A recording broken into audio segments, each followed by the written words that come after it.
திரு ஜென்ராம், ஒரு குழப்பத்திற்கு மத்தியில் காங்கிரஸ் கட்சிக்கு கூடுதலாக இடங்கள் ஒதுக்கப்பட்டிருக்கு. கூடுதலான தொகுதிகள் கிடைக்க வேண்டியது காங்கிரஸ் கட்சிக்கு ஏன் அவசியமாகுது? ஏன் காங்கிரஸ் கட்சிக்கு கூடுதல் இடம் இந்த தேர்தலில் ஒதுக்கப்பட்டிருக்கு? குழப்பமான சூழலுக்கு பிறகு அப்படின்னு சொல்றீங்க. நான் அது குழப்பமாக பார்க்கல. ஒரு கட்சி, கூட்டணியில் இருக்கக்கூடிய ஒரு கட்சி தீவிரமாக முயற்சி செய்யுது. சிலருடைய பார்வையில் அது கொஞ்சம் எல்லை மீறி போகுது. அதற்கு பிறகு பெட்டர் சென்ஸ் ப்ரிவைல்டு, திரும்ப வந்துட்டாங்க. அதோட அது முடிஞ்சது. இது சர்வ சாதாரணமாக எலாஸ்டிசிட்டியை டெஸ்ட் பண்ணி பார்க்கறது தான். எவ்வளோ தூரம் வளைஞ்சு கொடுப்பாங்க அப்படின்றத டெஸ்ட் பண்ணி பார்க்கறது தான். அதனால் அது ஒரு பெரிய பிரச்சனை இல்லை. அவங்க அடிப்படையில் சில புரிதல்களை விட்டுட்டு தங்களுடைய கட்சி நலன் மட்டும் பார்த்ததுனால வந்த பிரச்சனையாக அது இருக்கு அப்படின்னு நினைக்கிறேன்.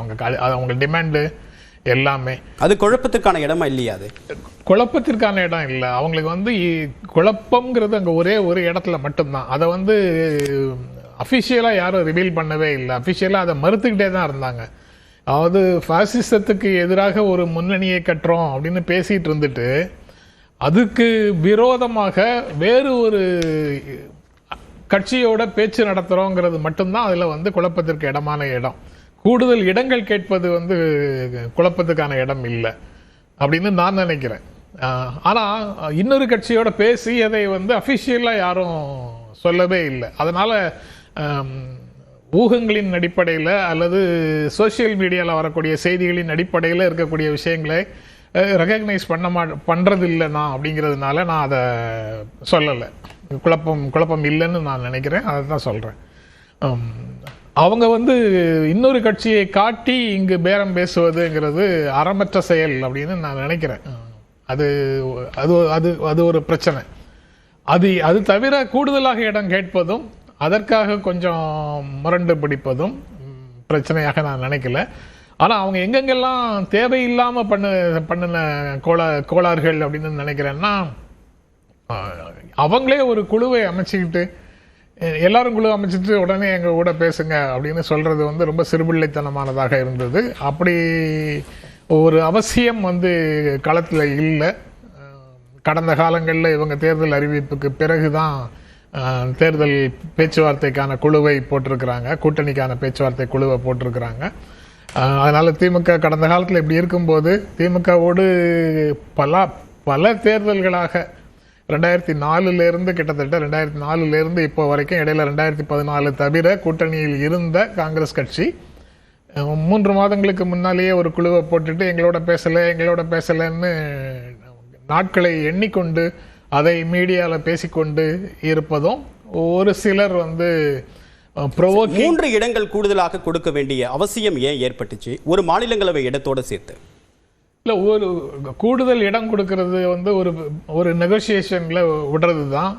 இது மிகுந்த மனக்குறையோடு ஒருவர் இருக்க வேண்டாம் அப்படிங்கிறதுனால கொடுக்குறாங்க அப்படின்னு தான் புரிந்து கொள்கிறேன். கூட்டணியை 2019, 2021, 2024 3 பெரிய தேர்தல்களில் இந்த கூட்டணியை சமாளித்து கொண்டு வந்தாச்சு.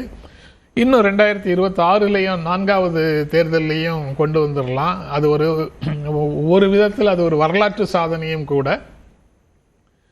காங்கிரஸ் இன்னும் அதுக்கு முந்தின தேர்தல் 2016 திமுக கூட தான் இருக்கு, காங்கிரஸும் ஐயுஎம்எல்லும். அதனால அது ஒரு இஷ்யூ இல்லை. அதனால கூட்டணி சக்சஸ்ஃபுல்லா அந்த கூட்டணியை கட்டமைச்சாச்சு. ஆனா இவ்வளவு சாதனைகள் செய்திருக்கிறோம், மக்கள் நலத்திட்டங்களை நேரடியாக கோடிக்கணக்கான பேட்டை கொண்டு போய் சேர்த்திருக்குன்னு சொல்றாங்க. ஆனா காங்கிரஸ் இன்னொரு கட்சியை காண்பித்து ஒரு நெகோசியேஷன், ஒரு கடுமையான நெகோசியேஷனை பண்றாங்க.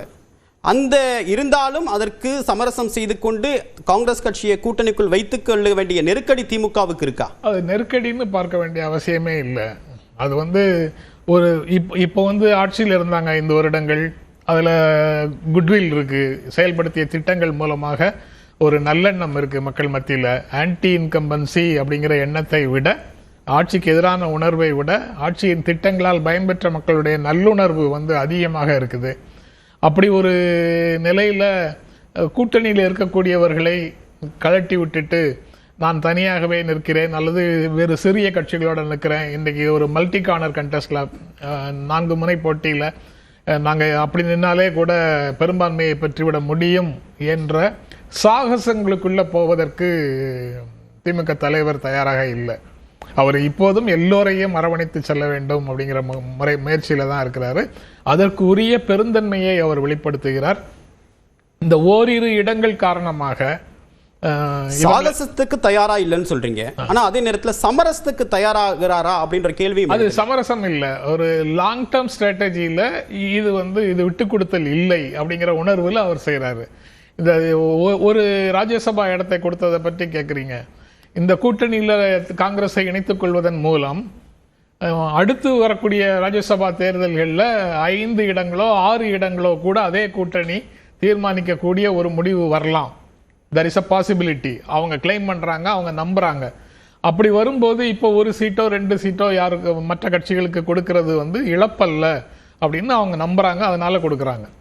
மற்றபடி அதில் விட்டு கொடுக்கிறது அப்படிங்கிற மாதிரியான பிரச்சனைன்னு எதுவும் இருக்கிறதாக நான் நினைக்கல. சரி, அது ஒரு ஸ்ட்ராட்டஜி அப்படின்னு தான் நான் பார்க்கிறேன். ஏன்னா இல்லைன்னா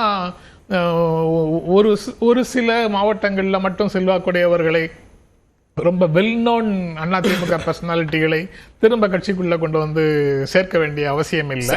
அது எல்லாமே திமுக பலவீனமாக இருக்குங்கிற காரணத்தினால இல்லை. திமுகவோடு அவர்கள் சேர்வதன் மூலம் அவர்களும் பயனடைகிறார்கள். திமுக கூட்டணி மேலும் விரிவடைகிறது. ஷூரா அந்த 200ங்கிற இலக்கை எட்ட முடியும் அப்படிங்கிற நம்பிக்கைக்காக கொண்டு வந்து சேர்க்கிறதாகத்தான் நான் நினைக்கிறேன். திரு பொன்வேல் சார், திமுக காங்கிரஸ் கூட்டணியில உங்களுடைய பார்வையில சாதுரியம் தென்படுதா, சமரசம் தென்படுதா, நெருக்கடி தென்படுதா? இப்போ திமுக காங்கிரஸ் கூட்டணி எடுத்துக்கிட்டிங்கன்னா, இப்போது நம்ம ஜென்ராம் சொன்னது என்னென்னா, அது பெரிய அளவில் ஒரு பிரச்சனை இல்லைன்னு. எல்லா பிரச்சனையும் இருந்துச்சு, ஆனால் அது கடந்த காலம். அதுதான் முக்கியம். எல்லா வியூகமும் அமைப்பாங்க. எந்த கட்சியுமே சரி, இன்னொரு கட்சி கூட கூட்டணி வைக்கும்போது எந்தெந்த விதத்தில் அவங்களுக்கு அழுத்தம் கொடுக்க முடியும், அது ஒரு மைண்ட் பிளேயிங் கேம் மாதிரி தான் இருக்கும். மற்றபடி நம்பகத்தன்மை இல்லாததுன்றது கிடையாது. அதெல்லாம் கூட்டணி பேசுறதுக்கு முன்னாடி நம்ம சொல்கிறது தான். ஒன்ஸு கூட்டணி உருவாயிருச்சா, அவங்க இன்னொரு கட்சியை காமிச்சு கேட்டது அது உண்மையாக இருக்கலாம். இல்லை என்றால் கடந்த கால வரலாறில் நீங்கள் எங்களுக்கு கொடுக்குறேன், அடுத்த விட கொடுக்குறேன், நீங்கள் எங்களுக்கு கொடுக்கல நாடாளுமன்ற தேர்தலில், அதையும் உண்மையாக இருக்கலாம்.